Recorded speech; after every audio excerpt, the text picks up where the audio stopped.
तो दोस्तों, मनमोहन देसाई ने मनोरंजन अंदाज में सामाजिक एकता का संदेश देने वाली अनेक फिल्में बनाई हैं। यहाँ हम अमर अकबर एंथोनी में निरूपा राय को खून चढ़ाने वाले एक सीन का भी जिक्र कर रहे हैं। उस सीन के चमत्कार के बारे में अमिताभ बच्चन ने क्या कहा था, यह जानना बेहद दिलचस्प है।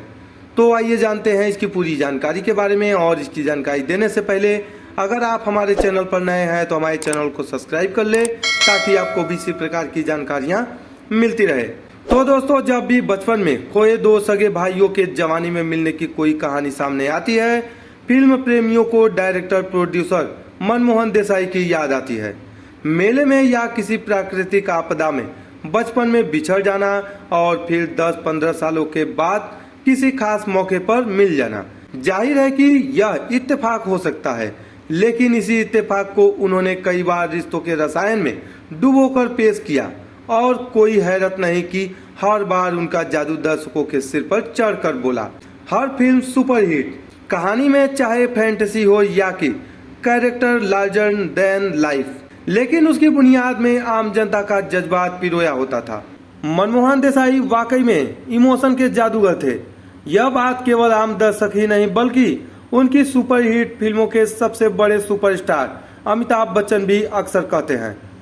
और जब भी कहते हैं, जोरदार ठहाके लगाते हुए अचरज जताते हैं और फिर बोलते हैं, ऐसा जादू केवल और केवल मनमोहन देसाई ही कर सकते थे, उनके जैसा कोई नहीं। गौरतलब है कि मनमोहन देसाई अपने सिनेमा में केवल बचपन में दो खोए भाई या माँ बेटे के मिलन की कहानी ही नहीं कहते थे, बल्कि कई बार सामाजिक सौहार्द के नजीर भी रखते हैं।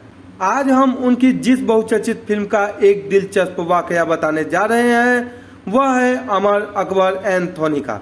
यह फिल्म सन 1977 में रिलीज हुई थी और ब्लॉकबस्टर हुई थी। मनमोहन देसाई खून के रिश्तों की अनेक इमोशनल कहानी कह चुके हैं, मसलन धर्मवीर, भाई हो तो ऐसा, देश प्रेमी और कूली इत्यादि।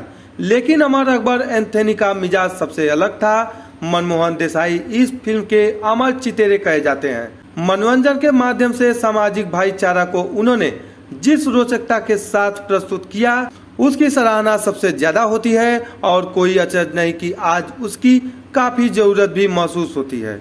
यह फिल्म केवल कहानी और किरदार ही नहीं बल्कि कलाकारों की केमिस्ट्री को लेकर भी अनूठी थी। अमिताभ बच्चन, विनोद खन्ना और ऋषि कपूर तीनों उस वक्त अपने चरम पर थे। जंजीर, दीवार, शोले के बाद बॉक्स ऑफिस पर अमिताभ बच्चन का तूफान था। विनोद खन्ना अपनी पर्सनालिटी और अभिनय की बदौलत हैंडसम हंक कहे जाते थे। वही ऋषि कपूर बॉबी और फिर लैला मजनू की कामयाबी से घर घर में लवर बॉय वाली लोकप्रियता बटोर चुके थे। और इन तीनों कलाकारों को जब मनमोहन देसाई ने 3 अलग अलग धर्म के प्रतिनिधि किरदार बनाकर पेश किया तो उनकी दोस्ती सद्भाव का संदेश देने वाली साबित हुई। यूं तो सामाजिक एकता की अनेक फिल्में इससे पहले भी बनी और इसके बाद भी, लेकिन अमर अकबर एंथोनी को मनमोहन देसाई ने जिस मनोरंजक भाव के साथ प्रस्तुत किया था, वह कालजयी है। कई मायने में वह आज भी उपयुक्त है। इस फिल्म में वैसे तो कई सीन है जो कि बहुत ही रोचक, मनोरंजक और संदेश परक है, लेकिन मां के रोल में निरूपा राय को अस्पताल में खून चढ़ाने वाला सीन अविस्मरणीय है। फिल्म की कहानी में निरूपा राय के 3 बेटे हैं जो कि बचपन में ही बिछड़ गए, जिसको 3 अलग अलग धर्म के परिवार ने पाला पोसा और बड़ा किया। बड़े होकर अमर हिंदू बने, अकबर मुस्लिम और एंथोनी क्रिश्चियन। अमर के किरदार में विनोद खन्ना थे, अकबर के किरदार में ऋषि कपूर और एंथोनी के रोल में अमिताभ बच्चन। तीनों का लालन पालन अलग अलग परिवार में होता है और 3 अलग अलग धर्म के मानने वाले हो जाते हैं। लेकिन कहानी तब मोड़ लेती है जब तीनों एक वृद्धा औरत से जान पहचान के जरिए एक दूसरे के करीब आते हैं। यह औरत कोई और नहीं बल्कि उनकी तीनों की माँ थी, लेकिन उन्हें यह भी नहीं मालूम था। एक दिन जब तीनों को पता चलता है कि वह वृद्ध औरत अस्पताल में भर्ती है, तो वे उनका हाल जानने पहुंचते हैं और जरूरत पड़ने पर अपना अपना खून देते हैं। डायरेक्टर मनमोहन देसाई चाहते तो खून देने वाले उस सीक्वेंस को किसी और तरीके से फिल्मा सकते थे, लेकिन उन्होंने उस सीन को बहुत ही हृदयस्पर्शी संदर्भ के साथ प्रस्तुत किया। अमिताभ बच्चन ने बात के दिनों में उस सीन की खूब चर्चा भी की है। उन्होंने कहा कि मेडिकल हिस्ट्री में ऐसा संभव ही नहीं कि 3 अलग अलग नली से 3 लोगों के अलग अलग खून एक बोतल में जाए और उस बोतल का खून किसी मरीज को चढ़ाया जाए। मरीज को खून चढ़ाने का यह तरीका वैज्ञानिक हो ही नहीं सकता। अमिताभ बच्चन ने कहा कि उन्होंने तब मनमोहन देसाई से इस सीन की वैज्ञानिकता को लेकर सवाल किया था, लेकिन उन्होंने यह कहकर चुप करा दिया कि देखना, सिनेमा हॉल में इस सीन पर लोग आंसू बहाएंगे और तालियां बजाएंगे।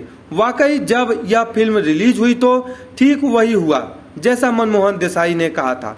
अमर अकबर एंथोनी अपने जिस विविध मनोरंजन के लिए सुपरहिट हुई, इस सीन के लिए सबसे ज्यादा यादगार साबित हुई। बात के दौर में मनमोहन देसाई के सामाजिक भाईचारे की ऐसी पेशकश की व्याख्या लोगों ने अपने अपने शब्दों में की। किसी ने कहा कि वह सीन वास्तव में प्रतीकात्मक था।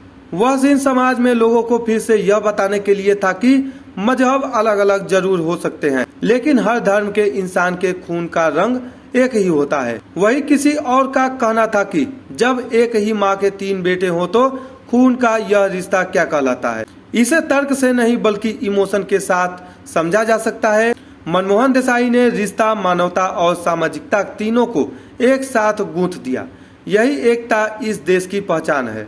फिल्म में आनंद बज्जी के सदाबहार गीत, लक्ष्मीकांत प्यारेलाल के संगीत में पर्दा है पर्दा, कव्वाली और उस कव्वाली पर ऋषि कपूर के मदमस्त कर देने वाले सदाबहार अंदाज, वही my name is Anthony Gonsalves जैसे गाने पर अमिताभ बच्चन की यादगार परफॉर्मेंस आदि कई वजहों से 1977 की अमर अकबर एंथोनी साल की सबसे बड़ी ब्लॉकबस्टर फिल्म कहलाई। इस फिल्म से न केवल मनमोहन देसाई बल्कि अमिताभ बच्चन, विनोद खन्ना और ऋषि कपूर के 3 भाइयों की जोड़ी भी अमर हो गई और हिंदू, मुस्लिम, ईसाई के भाईचारे का मुकम्मल नजीर बन गई। तो दोस्तों, ये जानकारी आपको कैसी लगी? अच्छी लगी तो लाइक करें, सब्सक्राइब करें और बने रहें हमारे चैनल पर। तब तक के लिए धन्यवाद।